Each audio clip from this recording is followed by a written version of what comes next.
আমার রুমমেট মমতাজ ভাই সে তার দোস্তর কাছে গিয়েছিলেন, সেইখান থেকে দুম্বার মাংস নিয়ে এসেছে। তার কফিল দুম্বা জবাই দিয়ে সবাইরে ভাগ করে দিয়েছে, সবাইরে খাওয়াই টাওয়াই। কফিল এখান থেকে অনেক দূরে যাবে তো, তাই সবাইরে দুম্বার মাংস খাওয়াইছে। তাই আবার অনেকগুলো মাংস বেঁচে ছিল, তাই তারে দিয়ে দিছে।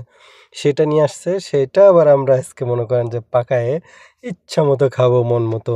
তার জন্য কফিলের জন্য আমাদের পক্ষ থেকে দোয়া এবং ভালোবাসা রইল, যে তার উছিলায় আমরা তাজা টাটকা মাংস খাইতে পারতেছি।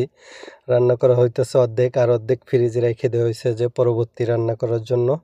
মাশাআল্লাহ, কালারটা হয়েছে মিয়া মিয়া। এখন খাইতে কেমন লাগবো আল্লাহ সেই জানে। ওহ মাশাআল্লাহ, রান্না রেডি হয়ে গেছে, এখন খাবারের পালা। তেলগুলো আমার দিকে তাকায় তাকায় রয়েছে। এটা হচ্ছে আমাদের বাবুর্চি, এ রান্না করছে। আমরা তিনজন একসাথে খাই। আমি আবার এর ফাঁকে সালাদটা রেডি করে নিলাম।